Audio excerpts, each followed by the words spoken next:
Gustavo Vidal. Very good morning, very good afternoon, very good evening, and above all, very welcome here to César Vidal TV and Buscando el KO. You know it, that absolutely epic, extraordinary, epopoeic program that every weekend takes us to the past, present, and in some cases, future glories of boxing. As always, as an absolutely incomparable psychopomp, as a character of encyclopedic knowledge on the subject, and as a person endowed with an unsurpassable style, Gustavo Vidal will be our pilot in this journey through the world of boxing. Gustavo, good evening. Where are we going to move today? Well, today we are going to move around many places, but especially Mexico City, Mexicali, because we are going to talk about a terrible boxer, one of Mexico's terrible fighters, Zamora. The other one was Zarate. Well, Alfonso Zamora was a small man, very compact, with a demolishing power in his fists, to the point that he fought in bantamweight, which are not very powerful punches, because out of a total of 38, that sometime I have not had a good relationship with some bantamweight, and I remember some gloving that I blew, the typical volley that also hit me with all his bad intention, and I can attest that although you notice the blow, a bantamweight shoulder can hurt, but it is not exactly the punch of Tyson Hoodie. Well, this man, however, was absolutely fulminant. He was a world champion. As I say, he was a champion. He was born on February 9, 1954 in Mexico City, Mexico, and he was known for being a great fighter. And he became known for being an Olympic boxer because he won the silver medal in the Games of 1972 in Munich. And he was also caught there by all the Black September codfish. That is, he remembers it with horror since he could not win the gold medal. Well, you don't surprise me. Yes. He says it was one of the worst experiences of his life, the silver medal, if I am not misinformed. Juan Francisco Rodriguez crossed his path.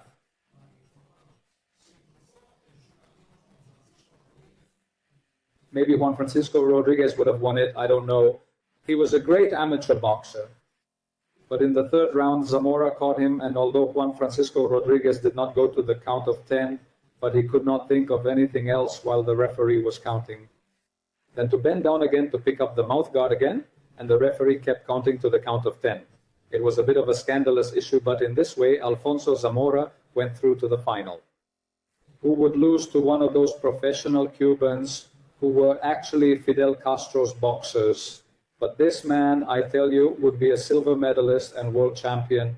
That is to say, a boxer from another planet. He would proclaim himself champion by knocking out the South Korean Su Hwang-gon in the fourth round.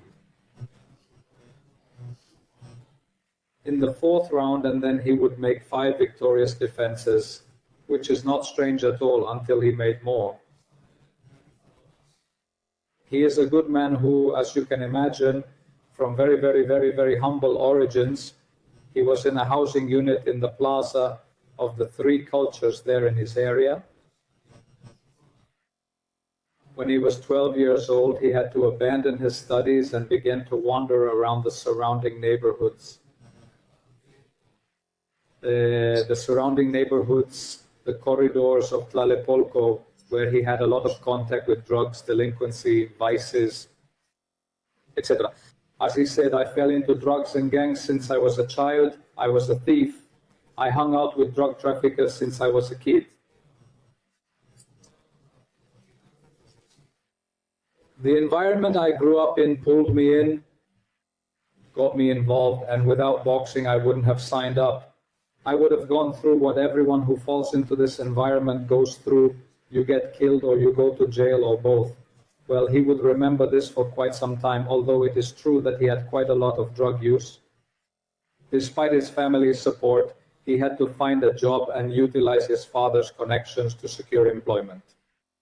And taking advantage of the relationship that his father as a casista had with a Gallardo, Alfonso began to work as an assistant in a gymnasium, in a Fordado gymnasium.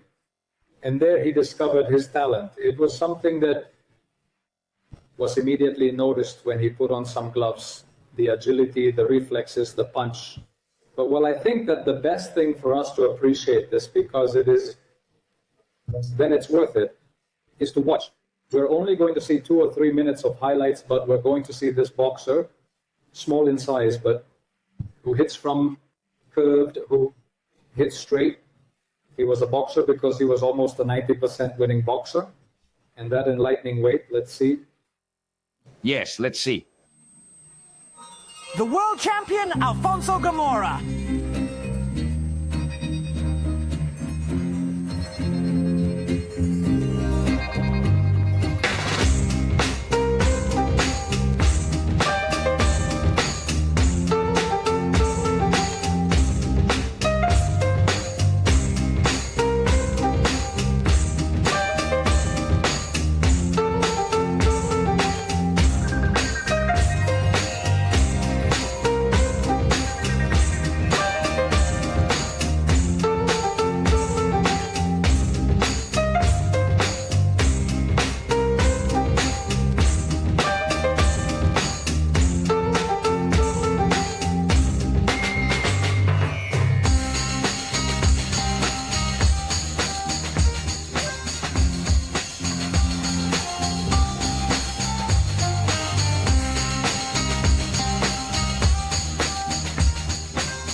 Man, the truth is that he is impressed because, of course, the wingspan is not a gigantic wingspan, but between that and the record, he is impressed. It was only 5 times. It's not a revalidated thing. 5 times, only 5 world championships. He could have had 10, 15, 20 because he was formidable. And as an anecdote that we will see, he would face a Serbian Pedrosa, who would be world champion of the featherweight, the top weight, and then giving colostra to the Santanderino, the Spanish boxer. And Pedrosa then was a man who defended the title 19 times, but when he faced Zamora, he looked almost like an amateur. I believe that before we see these fights that we will see with Zamora, we will see the day he became world champion.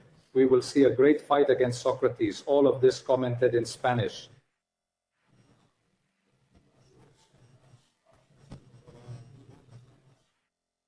Because it is true that ours is the best there is no doubt, but there are also very good ones. What happens is that we also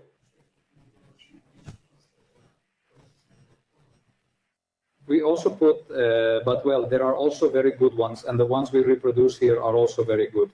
Anyway, before we move on, after we have seen these highlights,